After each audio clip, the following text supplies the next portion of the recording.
ঠিকাদারি প্রথা বাতিল করে আউটসোর্সিং, দৈনিক মজুরি ভিত্তিক প্রকল্পের কর্মকর্তাদের আত্মীকরণ সহ নানা দাবিতে শ্রম ভবনের সামনে অবস্থান ও বিক্ষোভ সমাবেশ করছে শ্রমিকরা। তারা বলেন, মাতৃত্বকালীন ছুটি চালু করা, ৮ ঘন্টার বেশি কাজ করলে ওভারটাইম দেয়া সহ বিনা কারণে চাকরিচ্যুতদের বকেয়া বেতন পরিশোধ করতে হবে। বৃহস্পতিবার সকাল থেকে শ্রমিকরা বিক্ষোভ ও অবস্থান কর্মসূচি পালন করেন। পরে শ্রমিকদের আন্দোলন বন্ধ করার অনুরোধ জানিয়ে ঘটনাস্থলে আসেন শ্রম সচিব।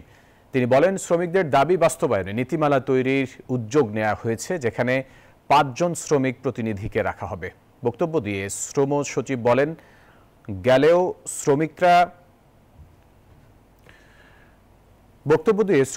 চলে গেলেও শ্রমিকরা শ্রম ভবনের নিচেই অবস্থান করেন। শ্রমিকদের মৌখিক আশ্বাস না, লিখিত প্রতিশ্রুতি চান শ্রমিকরা।